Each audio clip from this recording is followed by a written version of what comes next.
कोई तो रास्ता होगा। रास्ता एक ही है बेटा, प्रायश्चित। अब सालों तक उस जंगल में पेड़ लगाओ और उनकी सेवा करो। शायद तुम्हारी अगली पीढ़ी को वो स्वाद फिर से मिल जाए। नीलगिरी की हरी भरी वादियों के बीच बसा हरिपुर गांव अपनी शांति के लिए जाना जाता था। पहाड़ी रास्ते के किनारे लकड़ी से बना एक छोटा सा ढाबा था। ये ढाबा सोमेश का था, जिसके हाथों में जादू था। लेकिन उस जादू का असली राज था वो जंगली मशरूम, जिसे बिरजू दादा रोज सुबह जंगल की गुप्त गहराइयों से चुनकर लाते थे। राम राम सोमेश बेटा, ये लो आज का खजाना। रात बारिश तेज हुई थी, जिसके कारण पहाड़ की ढलानों पर पैर टिकाना मुश्किल हो रहा था, इसीलिए थोड़ा कम ही मिल पाया।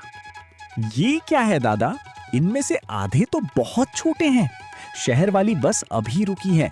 ग्राहकों को बड़े और मोटे मशरूम चाहिए ताकि उन्हें लगे कि पैसा वसूल हुआ है। लगता है आप सुस्त पड़ रहे हैं। बेटा, ये छोटे मशरूम जंगल की उम्मीद है। इन्हें बढ़ने दोगे तभी तो कल टोकरी भरेगी। प्रकृति का नियम है, उतना ही लो जितना वो खुशी से दे। नियमों से तिजोरी नहीं भरती दादा।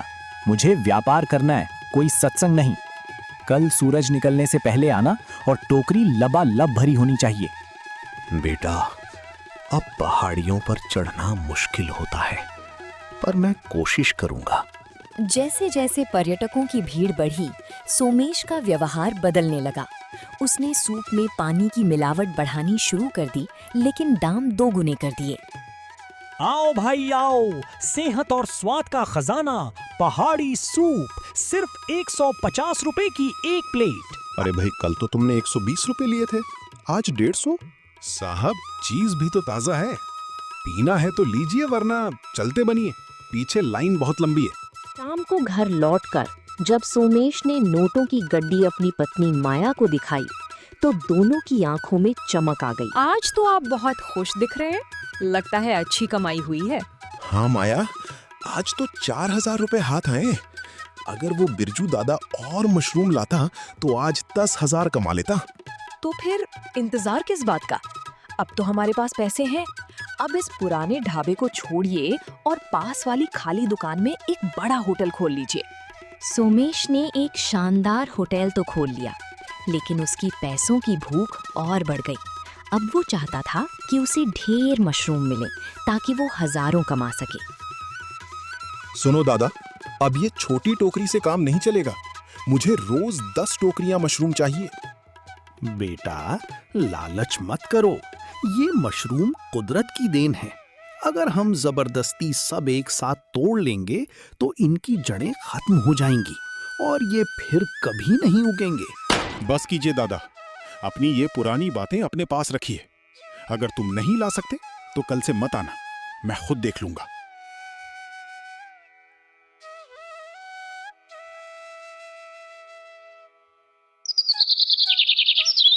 अगली सुबह बिरजू दादा एक टोकरी मशरूम लेकर सोमेश के पास पहुंचते हैं। थोड़ा सा मशरूम देखकर सोमेश गुस्से में बोलता है, बस इतना? दादा, ये मेरा होटल है या कोई छोटा सा ढाबा? इतने से तो एक पतीला भी नहीं भरेगा। मैंने कहा था ना कि मुझे 10 टोकरी मशरूम चाहिए। बेटा, जंगल अब रो रहा है। आज मैं पहाड़ की उस चोटी तक गया जहां कोई नहीं जाता, पर वहां भी मशरूम खत्म हो रहे हैं। धरती को थोड़ा सांस लेने दो सोमेश। सांस? दादा, मुझे सांस नहीं, पैसा चाहिए। शहर से बड़े बड़े लोग आ रहे हैं। अगर कल मुझे 10 टोकरी मशरूम नहीं मिले तो याद रखना, तुम्हें 1 रुपया भी नहीं मिलेगा। पैसा तो आ जाएगा बेटा, पर जो बरकत चली गई उसे वापस कैसे लाओगे? याद रखना, जो प्रकृति को लूटता है, प्रकृति उसे उजाड़ देती है। मैं तुम्हारे लिए और मशरूम नहीं ला सकता, मुझे माफ करना। सोमेश अपने नौकर को डांटते हुए बोलता है, ओए छोटू, सूप में पानी और मिला दे। आज मशरूम कम है पर गाढ़ापन कम नहीं होना चाहिए। पर मालिक, लोग कह रहे हैं कि अब पहले जैसा स्वाद नहीं रहा। चुप कर, नमक और मिर्च तेज कर दे, स्वाद अपने आप आ जाएगा। लोगों को क्या पता, वो तो बस नाम सुनकर आ रहे हैं। मुझे आज का गल्ला 15,000 चाहिए। अगली सुबह सोमेश शहर से मजदूर और कुदाले लेकर जंगल पहुंच गया। उसने केवल मशरूम नहीं तोड़े बल्कि जमीन को गहराई तक खोद डाला ताकि एक भी जड़ न बचे। बिरजू बुढ़ा कहता था, जड़ें मत काटो। बेवकूफ, जड़ें ही तो असली खजाना है। आज मैं सारी जड़ें निकाल लूंगा, फिर मुझे किसी बिरजू की जरूरत नहीं पड़ेगी। मजदूरों ने बेरहमी से जमीन चीर दी, नन्हे पौधों को रौंद दिया गया। उस दिन सोमेश ने 50 टोकरियां भर दी। उसे लगा वो जीत गया है, लेकिन अभी कुदरत का कहर बाकी था। सोमेश ने उस दिन 20,000 रुपए कमाए, लेकिन उसकी खुशी ज्यादा दिन नहीं टिकी।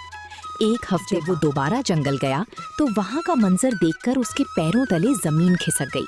ये क्या? यहाँ तो घास तक नहीं बची, एक भी मशरूम नहीं दिख रहा। जी, क्या हुआ? आज कोई ग्राहक क्यों नहीं आया? कैसे आएगा? सूप में स्वाद ही नहीं है। जंगल में एक मशरूम का टुकड़ा तक नहीं बचा। मैंने मिट्टी खोद दी, खाद डाल दी, पर वहां कुछ नहीं उग रहा। तो शहर से मशरूम मंगा लो ना। मंगाए थे, पर वो स्वाद नहीं है। लोग गालियां देकर जा रहे हैं। डॉक्टर साहब ने तो यहां तक कह दिया कि मेरा सूप अब जहर जैसा लगता है। मेरा होटल नीलाम होने वाला है, माया। सोमेश दुकान के बाहर बैठा था। तभी बिरजू दादा वहां से गुजर रहे थे। सोमेश उनसे हाथ जोड़कर बोलता है, दादा, मुझे बचा लीजिए। जंगल को कहिए ना कि मुझे थोड़े से मशरूम और दे दे। मैं बर्बाद हो गया हूँ। जंगल अब सो गया है बेटा। उसने तुम्हें अपनी गोद में बिठाया था, पर तुमने उसकी कोख ही उजाड़ दी। अब वहां मशरूम नहीं, सिर्फ पत्थर उगेंगे। कोई तो रास्ता होगा। रास्ता एक ही है बेटा, प्रायश्चित। अब सालों तक उस जंगल में पेड़ लगाओ और उनकी सेवा करो। शायद तुम्हारी अगली पीढ़ी को वो स्वाद फिर से मिल जाए। पर तुम्हारे लिए ये सफर यहीं खत्म होता है।